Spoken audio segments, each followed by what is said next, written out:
The Adventure of the Italian Nobleman. Poirot and I had many friends and acquaintances of a rather informal nature. Among these was to be numbered Dr. Hawker, a near neighbour of ours and a member of the medical profession.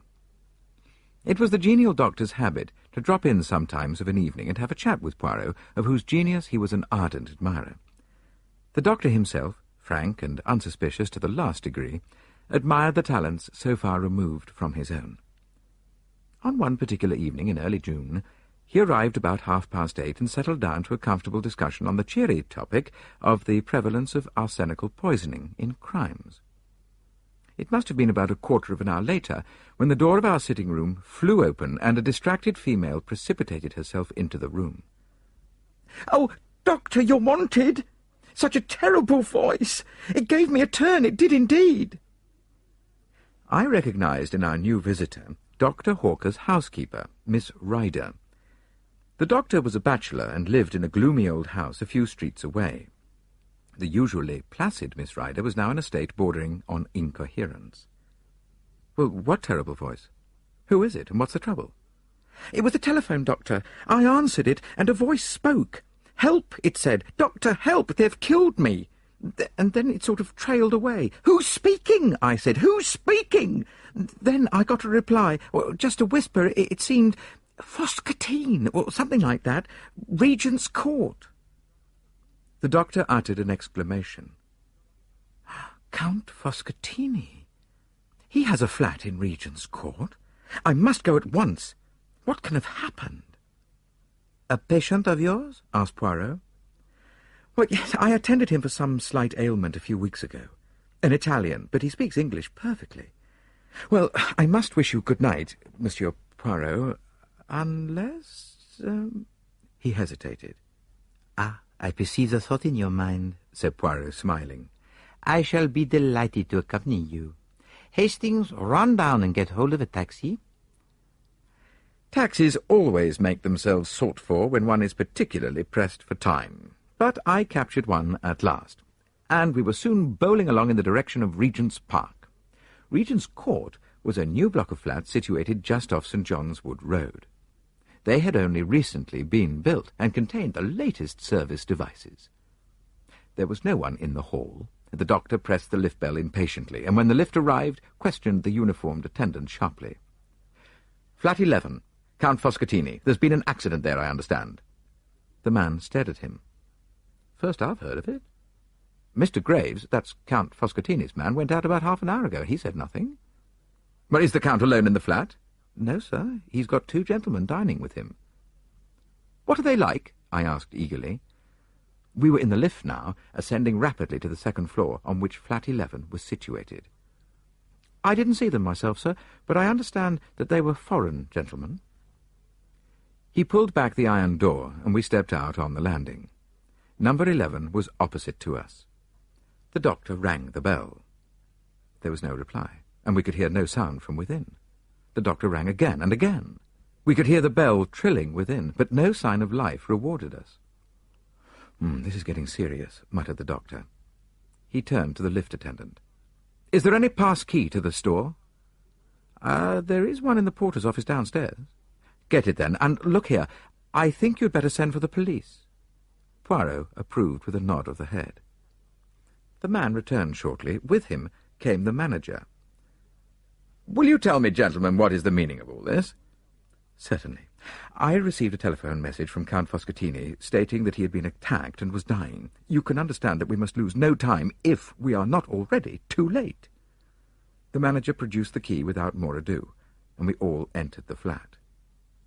We passed first into a small square lounge hall. A door on the right of it was half open. The manager indicated it with a nod. "The dining room." Dr. Hawker led the way. We followed close on his heels. As we entered the room, I gave a gasp. The round table in the centre bore the remains of a meal. 3 chairs were pushed back as though their occupants had just risen. In the corner to the right of the fireplace was a big writing table, and sitting at it was a man, or what had been a man. His right hand still grasped the base of the telephone, but he had fallen forward, struck down by a terrific blow on the head from behind. The weapon was not far to seek. A marble statuette stood where it had been hurriedly put down, the base of it stained with blood. The doctor's examination did not take a minute. Stone dead. Must have been almost instantaneous. I wonder he even managed to telephone. It will be better not to move him until the police arrive. On the manager's suggestion, we searched the flat, but the result was a foregone conclusion. It was not likely that the murderers would be concealed there, when all they had to do was to walk out. We came back to the dining room. Poirot had not accompanied us in our tour. I found him studying the centre table with close attention. I joined him. It was a well-polished, round mahogany table. A bowl of roses decorated the centre, and white lace mats reposed on the gleaming surface. There was a dish of fruit, but the 3 dessert plates were untouched. There were 3 coffee cups with remains of coffee in them, 2 black, 1 with milk.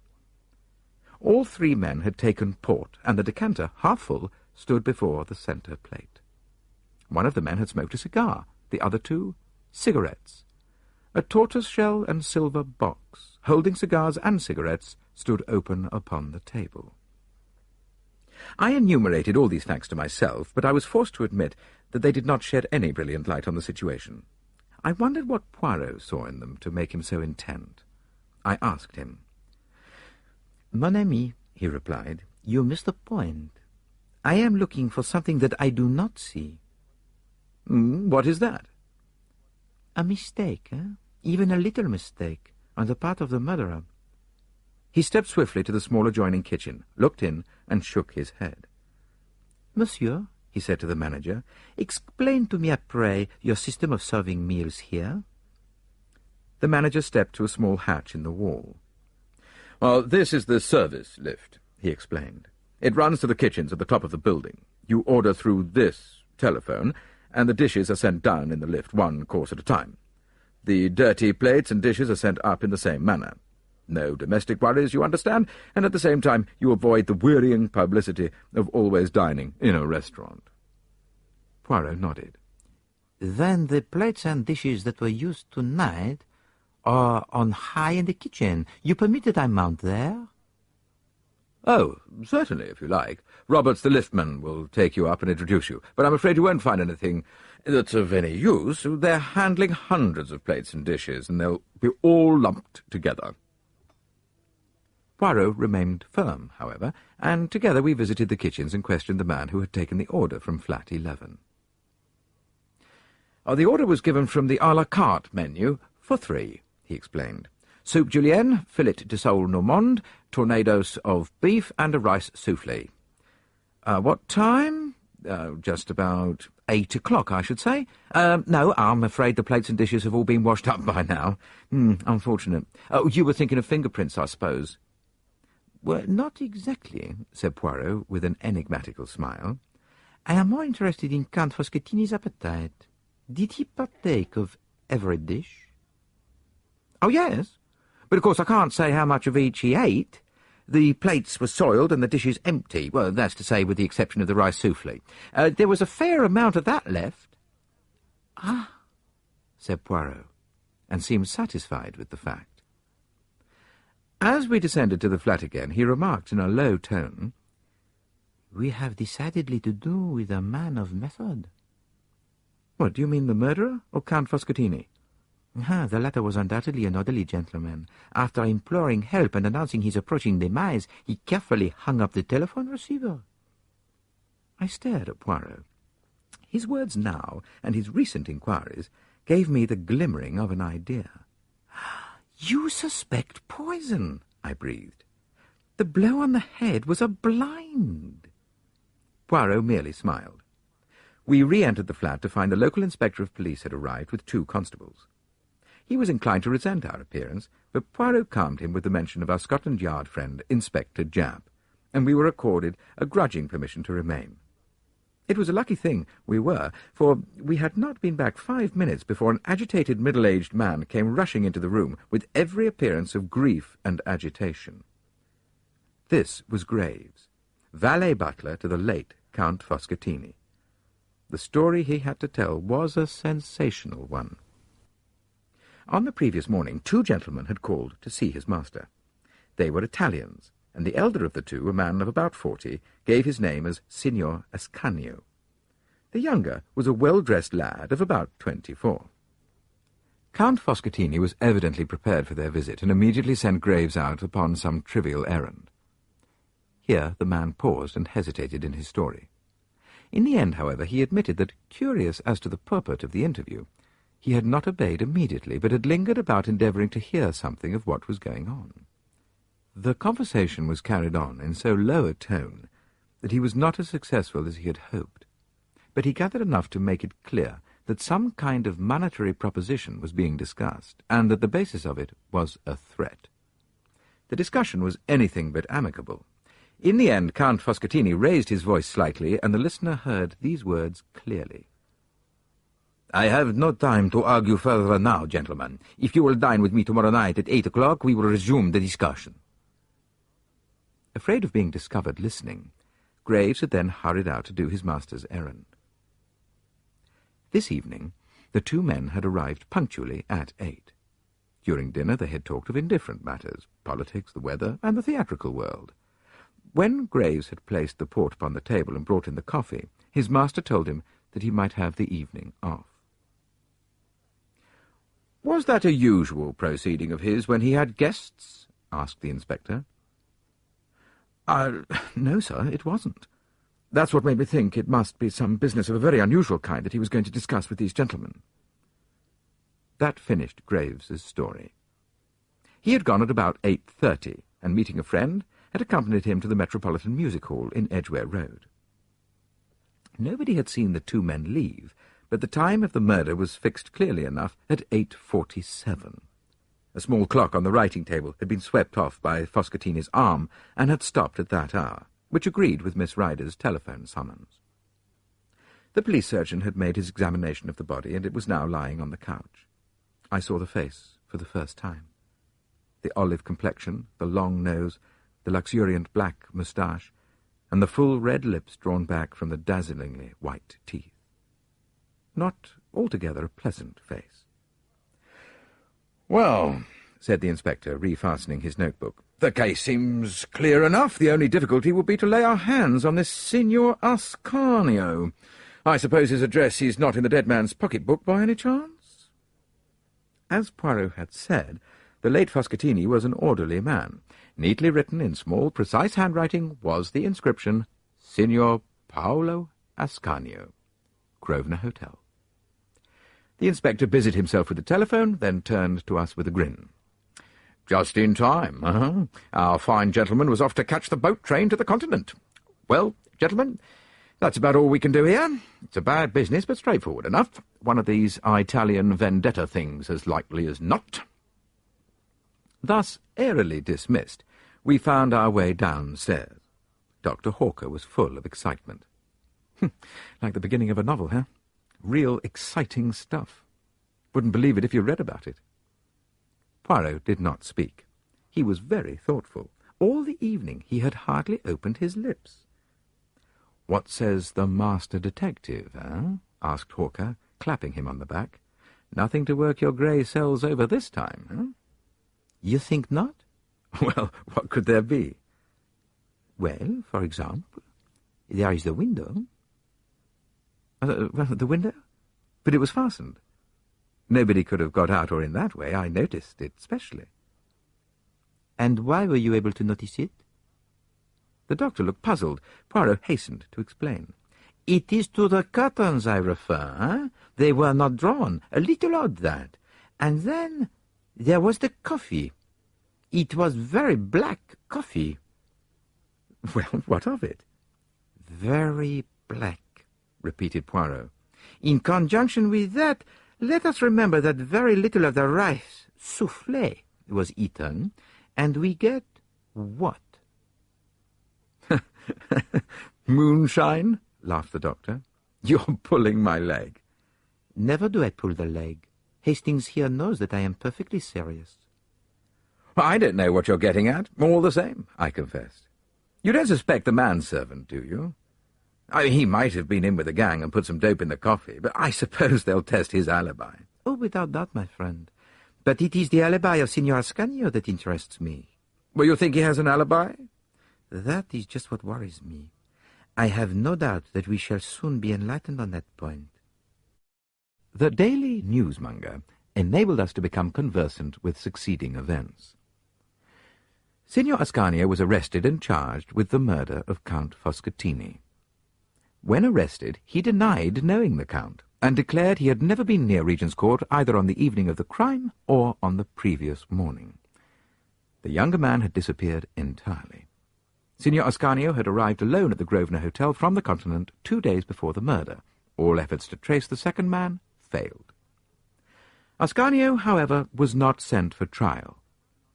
No less a personage than the Italian ambassador himself came forward and testified at the police court proceedings that Ascanio had been with him at the embassy from 8 till 9 that evening. The prisoner was discharged. Naturally, a lot of people thought that the crime was a political one and was being deliberately hushed up. Poirot had taken a keen interest in all these points. Nevertheless, I was somewhat surprised when he suddenly informed me one morning that he was expecting a visitor at 11 o'clock, and that that visitor was none other than Ascanio himself. "He wishes to consult you?" "Du tout, Hastings. I wish to consult him." "Well, what about?" "The Regent's Court murder." "Well, you're going to prove that he did it?" "A man cannot be tried twice for murder, Hastings. Endeavour to have the common sense." "Ah, that is our friend's ring." A few minutes later, Signor Ascanio was ushered in, a small, thin man with a secretive and furtive glance in his eyes. He remained standing, darting suspicious glances from one to the other of us. "Monsieur Poirot?" My little friend tapped himself gently on the chest. "Be seated, Signor. You received my note. I am determined to get to the bottom of this mystery. In some small measure you can aid me. Let us commence. You, in the company with a friend, visited the late Count Foscatini on the morning of Tuesday the 9th, eh?" The Italian made an angry gesture. "I did nothing of the sort. I have sworn in court." "Precisement. And I have a little idea that you have sworn falsely." "You threaten me? Pah! I have nothing to fear from you. I have been acquitted." "Exactly. And as I am not an imbecile, it is not with the gallows I threaten you, but with publicity. Huh? Publicity. I see that you do not like the word. I had an idea that you would not. My little ideas, you know, they are very valuable to me. Come, Signor, your only chance is to be frank with me. Now, I do not ask to know what indiscretions brought you to England. I know this much. You came for the especial purpose of seeing Count Foscatini." "He was not a count," growled the Italian. "No, I have already noted the fact that his name does not appear in the Almanach de Gotha. Never mind. The title of count is often useful in the profession of blackmailing." I suppose I might as well be frank. You seem to know a good deal." "Well, I have employed my Gressels to some advantage. Come, Signor Ascanio, you visited the dead man on the Tuesday morning. That is so, is it not?" "Yes, but I never went there on the following evening. There was no need. I will tell you all. Certain information concerning a man of great position in Italy had come into the scoundrel's possession. He demanded a big sum of money in return for the papers. I came over to England to arrange the matter. I called upon him by appointment that morning. One of the young secretaries of the embassy was with me. The Count was more reasonable than I had hoped, although even then the sum of money I paid him was a huge one." "Oh, pardon. How was it paid?" "In Italian notes of comparatively smaller denomination. I paid over the money then and there. He handed me the incriminating papers. I never saw him again." "Why did you not say all this when you were arrested?" "In my delicate position, I was forced to deny any association with the man." "And how do you account for the events of the evening, then?" "I can only think that someone must have deliberately impersonated me. I understand that no money was found in the flat." Poirot looked at him and shook his head. "Strange," he murmured. "We all have the little Gressels, eh? and so few of us know how to use them. Good morning, Signor Ascanio. I believe your story. It is very much as I had imagined, but I had to make sure. After bowing his guest out, Poirot returned to his armchair and smiled at me. Let us hear Monsieur le Capitaine Hastings on the case. Well, I suppose Ascanio is right. Somebody impersonated him. Ah, never will you use the brains the good God has given you. Recall to yourself some words I uttered after leaving the flat that night. I referred to the window curtains not being drawn. Huh? We are in the month of June. It is still light at 8 o'clock. The light is failing by 1/2 Ça vous dit quelque chose? I perceive a struggling impression that you will arrive some day. Oh, now, let us continue. The coffee was, as I said, very black. Count Foscatini's teeth were magnificently white. Coffee stands the teeth. So we reason from that Count Foscatini did not drink any coffee. Yet there was coffee in all 3 cups. Why should anyone pretend Count Foscatini had drunk coffee when he had not done so? I shook my head, utterly bewildered. Come, I will help you. What evidence have we that Ascanio and his friend, or 2 men posing as them, ever came to the flat that night? Nobody saw them go in, nobody saw them go out. We have the evidence of 1 man and of a host of inanimate objects. You mean? I mean knives and forks and plates and empty dishes. Ah, but it was a clever idea, Graves is a thief and a scoundrel. But what a man of method! He overhears a portion of the conversation in the morning, enough to realize that Ascanio will be in an awkward position to defend himself. The following evening, about 8 o'clock, he tells his master he is wanted at the telephone. Foscatini sits down, stretches out his hand to the telephone, and from behind, Graves strikes him down with a marble figure. Then, quickly, to the service telephone, dinner for 3. It comes, he lays the table, dirties the plates, knives and forks, etc. But he has to get rid of the food, too. Not only is he a man of brain, he has a resolute and capacious stomach. But after eating 3 tornado, the rice soufflé is too much for him. He even smokes a cigar and 2 cigarettes to carry out the illusion. Yeah, but it was magnificently thorough. Then, having moved on the hands of the clock to 8:47, he smashes it and stops it. The one thing he does not do is to draw the curtains. But if there had been a real dinner party, the curtains would have been drawn as soon as the light began to fail. Then he hurries out, mentioning the guests to the liftman in passing. He hurries to a telephone box and, as near as possible to 8:47, rings up the doctor with his master's dying cry. So successful is his idea that no one ever inquires if a call was put through from flat 11 at that time.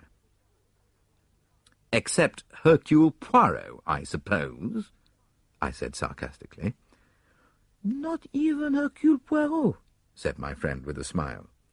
I am about to inquire now. I had to prove my point to you first. But you will see I shall be right. And then Japp, to whom I have already given a hint, will be able to arrest the respectable Graves.